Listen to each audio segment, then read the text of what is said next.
Hello and very good morning to all my dear students. Dear students, आपण पाहत आहे chemistry. त्यामध्ये आजचा आपला युनिट आपण चालू केलेला आहे तो आहे केमिकल कायनॅटिक्स. तर आज आपण काही इंट्रोडक्शन बघू आणि बेसिक्स बघू. ठीक आहे, सुरू करूया.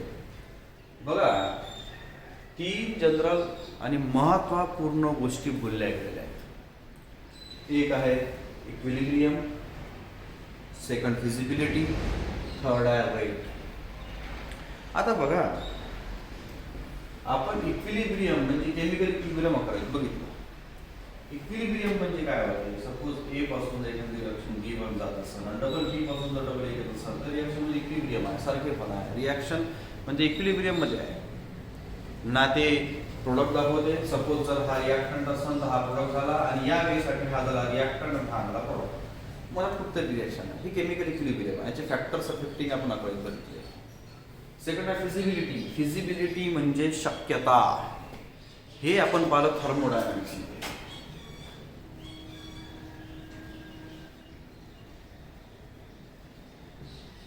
आता याच्यामध्ये आपण काय पाहतो? सपोज ए पासून बी होईल और नाही. यस और नो मध्ये थर्मोडायनामिक्स आन्सर देते. ना त्याचं मेकॅनिझम सांगत, ना त्याबद्दल बाकी कोणती इन्फॉर्मेशन देत. म्हणजे एखादी गोष्ट होईल की नाही होईल, एखादी रिॲक्शन घडेल की नाही घडेल, प्रोडक्ट फॉर्म होईल की नाही होईल, हे सगळं सांगण्याचं काम थर्मोडायनामिक्स करते, म्हणजे फिजिबिलिटी करते. म्हणजे if an reaction proceed further to give product or not, एवढंच सांगण्याचं काम त्यांचं काम. ठीक आहे. आणि ह्या सगळ्या गोष्टी डेल्टा एच आणि डेल्टा एस म्हणजे एन्ट्रॉपी आणि एन्थाल्पी याच्यावर आपण पाहिल्या होत्या. यानंतर रेट ऑफ रिॲक्शन म्हणजे सरळ सरळ केमिकल कायनेटिक्स. म्हणजे ए पासून बी तर चाललाच, पण त्याचा रेट काय, त्याचा वेग काय, किती मिनिटात तो किती प्रोडक्ट देईल, यासाठी आपण कायनॅटिक्स वाचतो. केमिकल रिॲक्शन असेल तर केमिकल कायनॅटिक्स आहे. अशा प्रकारे ते बेसिक झालं. हेच मग केमिकल कायनॅटिक्स म्हणजे नक्की काय? It is the branch of chemistry that deals with the rate of chemical reaction and factors affecting them. म्हणजे याचा सरळ सिंपल असा अर्थ का केमिकल कायनॅटिक्स म्हणजे एखाद्या केमिकल रिॲक्शनचा रेट स्टडी करणं, रेट माहीत करून घेणं आणि कोणकोणत्या गोष्टीमुळे केमिकलच्या रेटवर फरक पडतो हे समजून घेणं. ठीक आहे, बघू. हे होतं आपलं introduction. Now rate of reaction आणि त्याच्यामध्ये आपण ॲव्हरेज रेट ऑफ रिॲक्शन. ठीक आहे ना. आपण दरवेळेस गाडीमध्ये पेट्रोल भरतो. आज 1 लिटरमध्ये पेट्रोल भरलं तर माझी गाडी सपोज 40 किलोमीटर चालली. काल 1 लिटर भरलं तर माझी गाडी 45 किलोमीटर चालली. त्याच्या आधीच्या दिवशी जर मी पेट्रोल भरलं तर गाडी मग म्हणजे 40 किलोमीटर चालली. तर मग ॲव्हरेज रेट काय झाला? तर 3 किलोमीटर जेवढी चालली असेल तेवढे डिवाइड बाय जेवढे तुम्ही पेट्रोल भरला ते त्यानुसार त्याचा निघतो ॲव्हरेज रेट. मग आपण इथं बघू ॲव्हरेज रेट कसा काढतात आणि काय. ॲव्हरेज रेट म्हणजे रेट ऑफ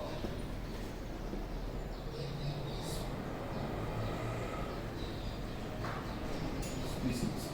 आता रेट ऑफ स्पीसीज कसा म्हणजे आता एक्झाम्पल देतो. सपोज ए पासून बी पर्यंत एखादी गोष्ट जात असेल तर आपण त्याला आता रिॲक्टंट म्हणू किंवा स्पीसीज म्हणू. मग याचा फॉर्म्युला कसा? फॉर्म्युला दिलेला आहे असा. Average rate of or the concentration of species म्हणजे कॉन्सन्ट्रेशन ऑफ स्पीसीज और change in concentration of species divided by change in time. Hence change in concentration of species आता सरळ आहे. आपण चेंज म्हणतो delta, capital delta. C is for the concentration. Change in time म्हणजे delta T. आता बघू याचं unit. Change in concentration of species म्हणजे कॉन्सन्ट्रेशनचं काय युनिट आहे? मोल पर लिटर म्हणा. और आता पहा कसं होते, 1 लिटर म्हणजे 1 क्युबिक डेसिमीटर. ठीक आहे. तसंच लिटर म्हणा किंवा क्युबिक डेसिमीटर इन्व्हर्स म्हणा. आणि टाइमचा आहे सेकंद. आता हाच जर का टाइम वर जात असेल तर काय होईल? नाव mole cubic decimetre inverse second inverse. हा झाला त्याचा युनिट कशाचा? कॅलरीजचा, रेट ऑफ रिएक्शनचा. आता बघू एखादं example regarding that.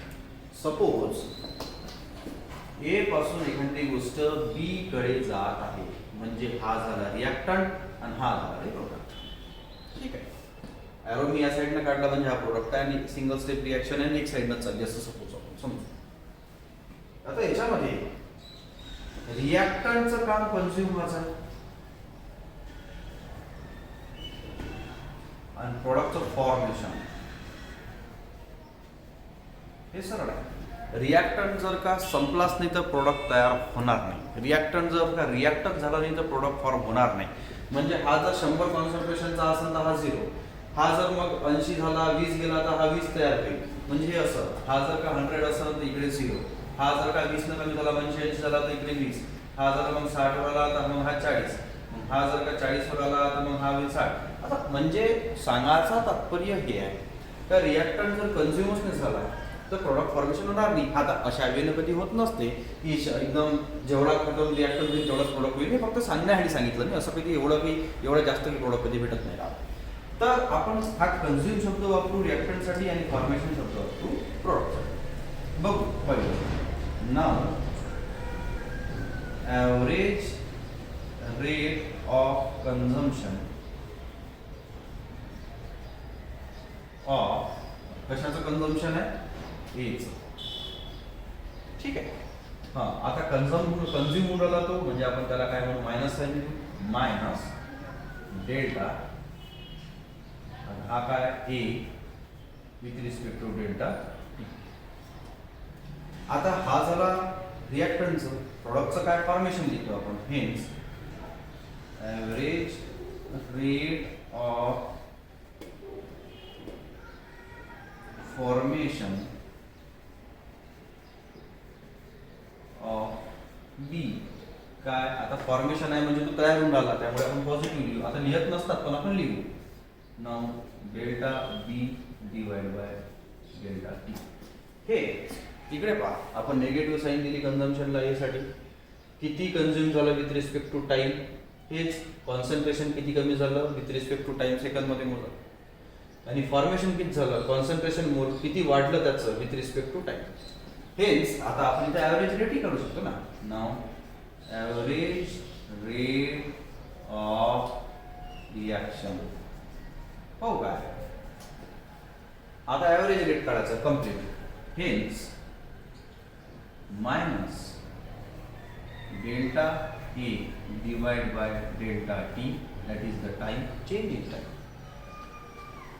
Equals to. आता इथं द्यायचं नाही पण आपण देतो plus delta B with respect to delta T.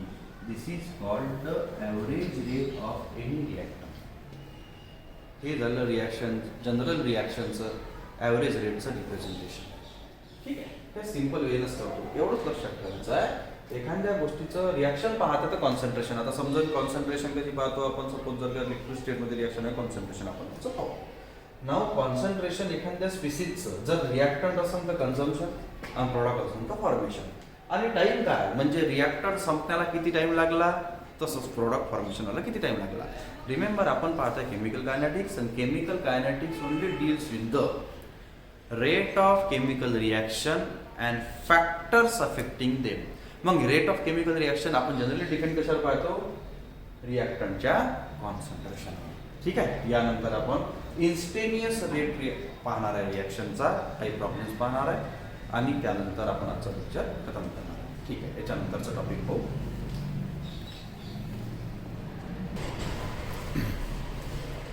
आता पाहू आपण instantaneous rate of chemical reaction. Instantaneous म्हणजे any specific instant of any टाईमवर, तुम्ही कोणत्याही टाईमवर त्या रिॲक्शनचा रेट पाहू शकतो. Because the chemist want to know the rate of reaction at any instant. Hence rate of reaction at any specific instant.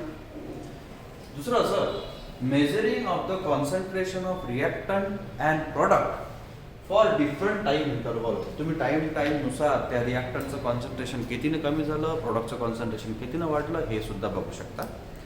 आता बघू जनरल एक रिॲक्शन घेऊ पहिले एक्झाम्पल. नाव ए पासून जर बी होऊन आलं, जनरल एक्झाम्पल घेऊ पहिले आज, त्यानंतर मग मी स्पेसिफिक प्रॉब्लेम्स घे.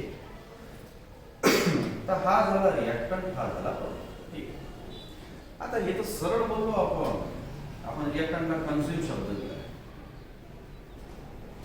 कन्झ्युम म्हणजे खतम संपलं, आणि प्रोडक्टला दिलाय फॉर्मेशन. ठीक आहे.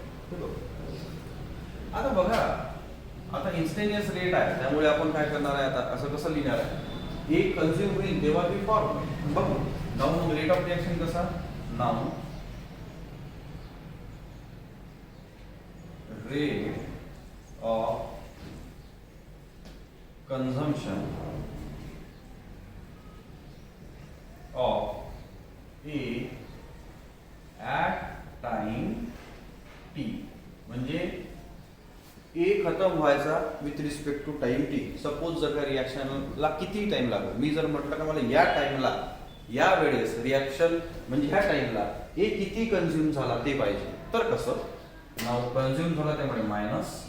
आता इथं एक महत्वाची गोष्ट आहे, इन्स्टेंटेनियस रेट मध्ये आपण डेल्टाला रिप्लेस करतो स्मॉल डी. ओके, हे लक्षात घ्या. तर इथे लिहू आपण minus now D A divide by D T. आपण मागच्या इक्वेशन मध्ये की विशेष चेंज केली नाही, तो ॲव्हरेज रेट होता ना तो, त्यामुळे आपण कॅपिटल डेल्टा लावला. इथे एनी इन्स्टंटवर एनी टाइमवर आहे विथ रिस्पेक्ट टू जो कोणता टाइम तुम्ही घ्या, म्हणून आपण कॅपिटल डेल्टाला स्मॉल डीनं काय केलं, रिप्लेस केलं. ठीक आहे. मग आता हे झालं नाव कन्झम्पशन ऑफ रिॲक्टंट्स. आता फॉर्मेशन को rate of formation of B at time T. आता जसं आपण कोणत्याही टाइमला, स्पेसिफिक टाइमला रिॲक्टंट किती कमी झाला हे पाहिलं, त्याचनुसार आपण प्रोडक्ट किती फॉर्म झाला with respect to that time हे सुद्धा पाहू शकतो ना. हे प्रोडक्ट फॉर्म झाला म्हणजे पॉझिटिव्ह, आणि आता स्मॉल डी आणि इथे B divide by D. Hence what is the average rate of that reaction. Now what is the instantaneous rate of that complete reaction is, now rate of reaction at time t equals to, आता काय होईल मग, minus dA divided by dt, that is the differentiation, plus equals to, plus हे असं लिहायचं, equals to करायचं, plus dE divided by dt. That is called the instantaneous rate of complete reaction. आता या एक्झाम्पल नंतर मी तुम्हाला स्पेसिफिक प्रॉब्लेम घेऊन सांगेल की कसं त्याचा रेट लॉ कसा लिहायचा. काहून का तुम्हाला एक रिॲक्शन दिलेली राहते आणि त्याचा रेट लॉ लिहा म्हणतात, तो रेट लॉ लिहावा लागते. किंवा एखाद्या रिॲक्टंटचं कॉन्सन्ट्रेशन दिलेलं राहते आणि प्रोडक्टचं कॉन्सन्ट्रेशन किती वाढेल किंवा काय राहील यानुसार काढावं लागतं. ठीक आहे, बघू. तर जनरल आपण जर ग्राफिकल रिप्रेझेंटेशन पाहिलं, आपण सगळ्यात पहिले रिॲक्टंटचं बघू. Concentration of reactant. आता हे ठीक आहे, रिॲक्टंटचं कॉन्सन्ट्रेशन कमी होत जाईल, प्रोडक्टचं कॉन्सन्ट्रेशन वाढत जाईल ना. काय राहिला रेट. ना ग्राफिकल रिप्रेझेंटेशन मध्ये काय हे असं, म्हणजे या वेळेला रिॲक्टंटचं कॉन्सन्ट्रेशन काय होत राहिलं, ते वाढून राहिलं, कमी होत राहिलं, हे असं. Now this is the tangent हा T. That tangent shows us the rate of reaction at specific instant. Now अशाच प्रकारे आपण ग्राफिकल रिप्रेझेंटेशन करू शकतो प्रोडक्टचं. Now concentration of product. आता सरळ आहे, प्रोडक्टचं कॉन्सन्ट्रेशन काय होणार, वाढणार with respect to time. Now hence concentration of product with respect to the rate आपण ग्राफिकल रिप्रेझेंटेशन अशा वेळेला, म्हणजे ते कसं जातं, वाढत राहतं. Hence Now this is the tangent, this is the T. The tangent shows us the rate of formation of product at any instant.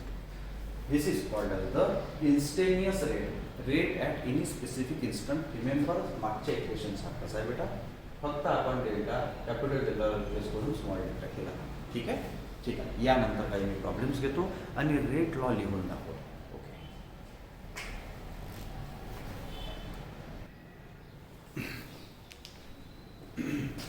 हे एक एक्झाम्पल म्हणजे प्रॉब्लेम दिलेला आहे. यात आपल्याला काय काय कळायचं बघा. ही एक रिॲक्शन आहे. Twice N2O gas which gives rise to 4 NO2 gas plus O2 gas. पहा काय करायचं आपल्याला दिलेलं आहे. पहिलं write the expression of this reaction. पहिले त्या रिॲक्शनचं एक्सप्रेशन लिहायचं आहे. कसं लिहायचं आहे बघू आपण. Now calculate the rate of formation of products. आता rate of formation of products काढायचे आहे. If rate of consumption of reactant that is the N2O is 0.02 mole cubic decimetre inverse आणि सेकंड इनवर्स. ठीक आहे, पण पहिला याचा आन्सर. आता एक्सप्रेशन काढायचं इंस्टंटेनियस रेट. नाव पहा, रेट ऑफ कंझम्पशन. आता पहिले रिॲक्टंटचं काढायचं. हे झालेले पहिले दोन आपण पहिले रिॲक्टंट कोणचं आहे ते पाहायचं, नंतर प्रोडक्ट. रिॲक्टंटसाठी आपण काय करतो तो कंझम्पशन शब्द वापरतो.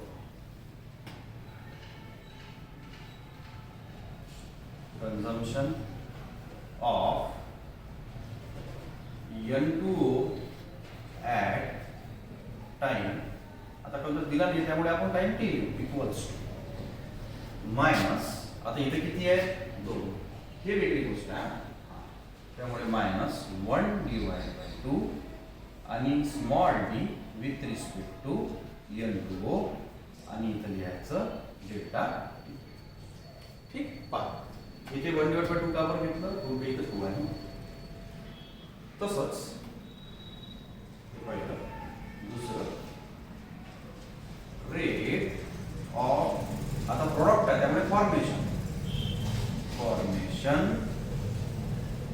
ऑफ काय तर NO2 ॲट टाइम T. आता रिमेंबर हा तर गुणाकार झाला ना, हा इथं लिहायची गरज नाही. Equals to.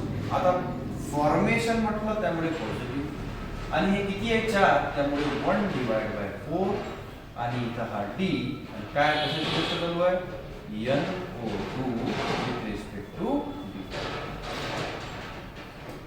नाव अजून एक प्रोडक्ट आहे त्याचं सुद्धा एक्सप्रेशन लिहू आपण. नाव रेट ऑफ प्रोडक्ट आहे त्यामुळे फॉर्मेशन ऑफ कशाचा विचार चालू आहे आपला O2 चा ॲट टाइम. काय टाइम आहे T. ठीक आहे, हा सुद्धा पॉझिटिव्ह. आता इथं काहीही नाही कारण का इथं 1 आहे. आपण 1 लिहत नाही बसत. पॉझिटिव्ह तर पॉझिटिव्ह लिहत नाही बसत, असं काही नाही. आपण लिहायचं विथ रिस्पेक्ट टू. इथं काय आहे तर O2 आणि इथं काय. This is the expression for consumption of reactant, formation of first product, formation of second. Now, what is the average rate of reaction? Average नहीं म्हणू आपण, rate of reaction म्हणू. Sorry, average शब्द आपण वापरतच नाही आता. Now, rate of reaction at time T equals to. आता इथं आपण इथं लिहू. हां, सरळ पहिले इथं हे जसं आहे तसं लिहायचं. Equals to. आता ठीक आहे, इक्वल्स टू इथं लिहू आपण, असं काही नाही. मायनस 1/2 करून काय इथं 2 आहे म्हणून इज 1/2. नाव काय लिहिलेलं N2O आणि इथं काय लिहायचं रे D2. ठीक आहे, फॉर्मेशन ऑफ प्रोडक्टचं तसंच आहे. इक्वल्स टू प्लस 1/4 जे आहे ते लिहून राहिलो मी बस. 1/4. नाव D काय D मध्ये NO2 आहे आणि with respect to dt equals to double एक प्रोडक्ट आहे जे आहे ते हे प्लस D O2 आणि इथं काय लिहायचं dt. This is called rate of complete reaction. हे झालं एक्सप्रेशन. पहिल्याचा आन्सर आपण दिलेलं आहे, व्यवस्थित प्रकारे दिलेला आहे आणि मला असं वाटतं तुम्हाला समजलं सुद्धा असेल. तुम्ही याच्यासाठी पण एक्झाम्पल द्या. एवढं सुद्धा 1-2 मार्काला पेपरमध्ये विचारतात. नाव सेकंड आहे calculate the rate of formation of product. म्हणजे rate of formation of product काढायचा आहे. Rate of consumption of reactant दिलेला आहे, त्याचा रेट दिलेला आहे 0.02 mole cubic decimetre inverse second inverse. तर कन्झम्पशन वरून फॉर्मेशन प्रोडक्ट काढता येतो का? तर यस. बघा इथं कसं आहे, इथं जनरल आपण काय बोलायचं, rate of formation of NO2 is twice as the rate of consumption of NO2. म्हणजे NO2 हा डबल तयार होतो जेव्हा N2 हा सिंगल खत्म होतो और यूटिलाइज होतो.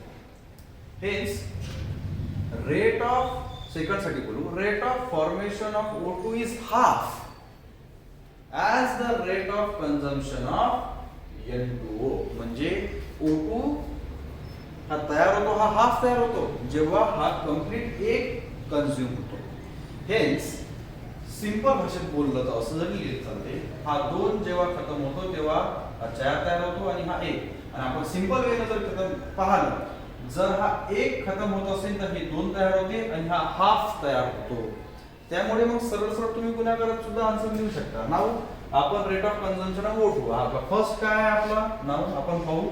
नाव हेच NO2 with respect to the dt.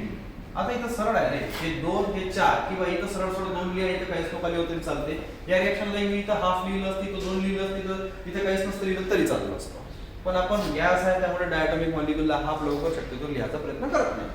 Hence आपण याचा जर का रेट काढायचा असला तर हे सरळ आहे रे, ही जी आहे हे गुणिले 2 न करावं लागेल. काऊन का, याचा जे आन्सर आहे ते hence 2 × 0.02 mole cubic decimetre inverse second inverse. असं का बरं, सरळ आहे ना. हा जेव्हा 1 खतम होतो तेव्हा हे 2 तयार होतात ना, त्यामुळे याचा खतम व्हायचा रेट दिलेला आहे तुम्हाला आणि हा डबल आहे त्यामुळे याला 2 न गुणा. हेन्स याचा फॉर्मेशनचा रेट आहे, फॉर्मेशन ऑफ कशाचं, NO2 चं काय दिलेलं आहे 0.04 mole cubic decimetre inverse second inverse. हे झालं त्याचा आन्सर पहिल्याचा. नाव दुसरा सुद्धा प्रॉडक्ट आहे तिथे O2, याचा सुद्धा आपण बिलकुल पाहायचं. नाव DO with respect to dt. आता सरळ आहे, हा जेव्हा 1 खतम होतो तेव्हा हा अर्धा तयार होतो. आता इथे हा 2 खतम झाला की ते 1 तयार झाला. हेन्स आपल्याला याला काय करावं लागेल, 1/2 × 0.02 मोल क्युबिक डेसिमीटर इन्व्हर्स आणि सेकंड इन्व्हर्स. सरळ आहे, हे आन्सर झालं 0.01.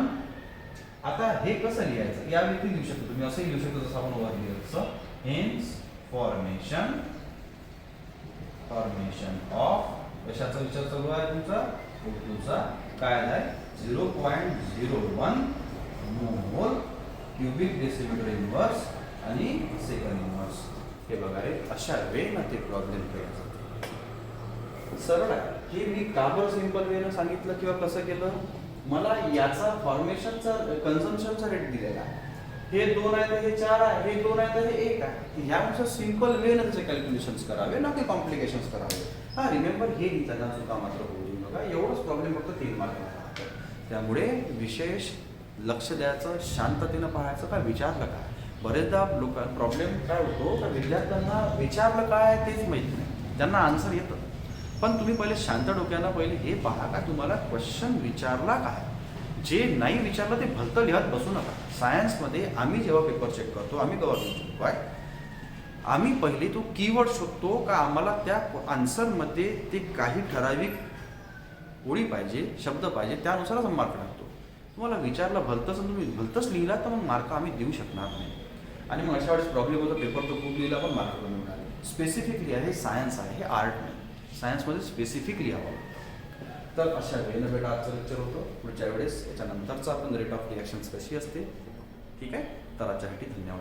व्हिडिओ शेअर करा आणि काही प्रश्न असेल तर मला विचारा.